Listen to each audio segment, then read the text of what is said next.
भाई जो गुरु बचन पे डट गए, कट गए फंद 84। यही प्रमाण परमेश्वर कबीर जी ने अपनी अमृतवाणी में दिया है कि नाम उठत नाम बैठत नाम सोवत जागरे, नाम खाते नाम पीते नाम सेती लागरे। यही प्रमाण वेदों में है। यजुर्वेद अध्याय 40 मंत्र 15, वायु अनिलम अथ इदम भस्मांतरम शरीरम अमृतम ओम कृत्युम समर किल्वे समर कृत्यु समर। भावार्थ है कि ओम नाम का जाप कार्य करते करते सुमरण कर, विशेष कसक यानी श्रद्धा से सुमरण कर, मनुष्य जीवन का मूल कार्य जानकर सुमरण कर। सुमरण की विधि बताई है कि वायु अर्थात श्वास बाहर छोड़ें, अनिलम अर्थात श्वास अंदर लेते समय, अथ यानी प्रारंभ करें, तथा इदम यानी भस्म समाप्त करें, अर्थात मंत्र ओम के जाप को प्रारंभ करें, श्वास यानी वायु बाहर छोड़ें, और अंत करें श्वास अनिलम अंदर लो। यह एक मंत्र श्वास से पूरा हो जाता है। अब भाइयों और बहनों, यही विधि सतगुरु रामपाल जी परमेश्वर जी ने सतनाम के सुमरण की, जो कि 2 अक्षर का मंत्र है।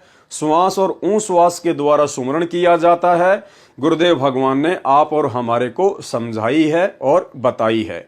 और जिन जिन भाई बहनों को सतनाम प्राप्त हो चुका है वो इसी विधि से उसका सुमरण करते हैं।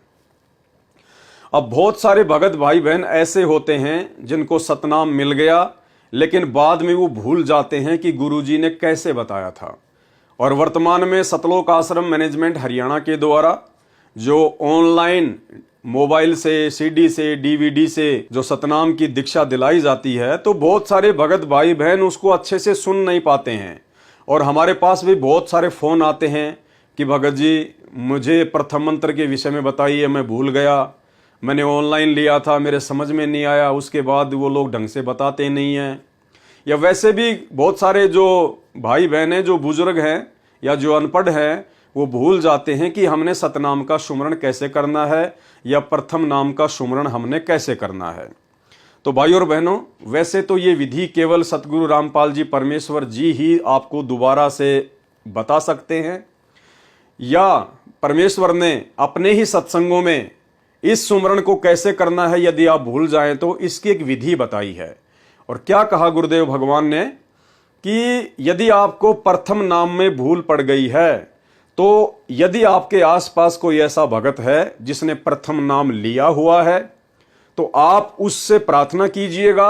और वो भगत फिर आपको डायरेक्ट विधि ना बताकर, यानी डायरेक्ट विधि यदि आपको बताएगा कि भाई ये मंत्र ऐसे जाप करना है, इसको ऐसे जाप कर, तो उसका नाम खंडित हो जाएगा, वो फिर उसका गुरु बन जाएगा।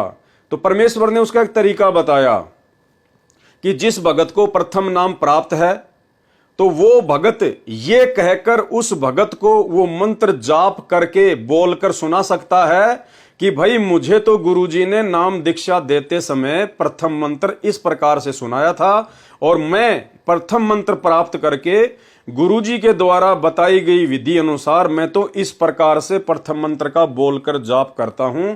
और वो भगत प्रथम मंत्र को बोलकर जाप करना शुरू कर दे, तो सामने वाला भगत जब वो जाप करेगा तो वो समझ जाएगा कि मंत्र को कैसे जाप करना है, कौन सा मंत्र कितनी बार बोलना है। तो इससे उसको विधि समझाने वाले भगत की मर्यादा भी खंडित नहीं होगी, क्योंकि उसने बीच में अपने गुरुदेव भगवान को रख लिया कि मुझे तो गुरुजी ने ऐसे बताया था और मैं तो ऐसे जाप करता हूं। तो जब वो मंत्र को जाप करना शुरू करेगा तो सामने वाला भगत जिसको भूल पड़ गई है वो उसके मुख से मंत्र को सुनकर समझ जाएगा कि मुझे मंत्र कैसे जाप करना है।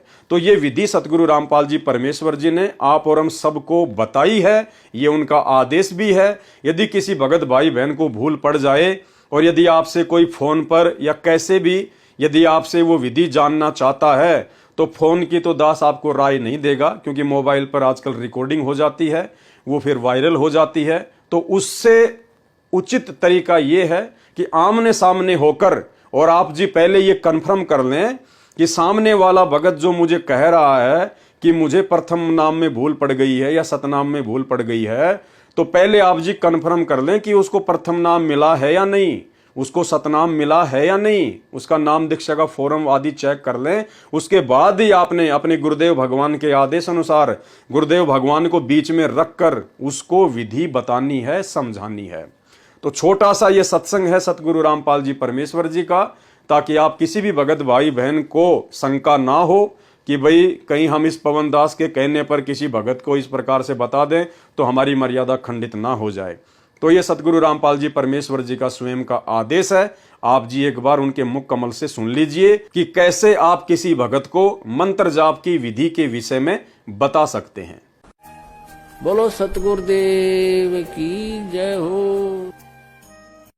कोई भी भक्ति मार्ग का आपको गाइडलाइन दास देगा, अन्य कोई नहीं दे सकता। आप जी ये भी नहीं कह सकते, किसी कोई पूछता आपसे कि सुवर्ण कैसे करूं मैं, दूसरे मंत्र का, सतनाम का, सारनाम का तो आपने जिक्र करना ही नहीं है किसी के सामने।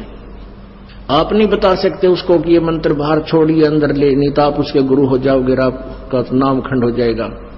आप उसको ऐसे बता सकते हो कि गुरुजी ने मुझे ऐसे बताया, मैं तो ऐसे सेवन करता हूं। वो भी सतनाम जिसने ले रखा हो, जिसने ले नहीं रखा उसको नहीं बता सकते। जिसने ले रखा है वो कहता मेरे भूल लगी है।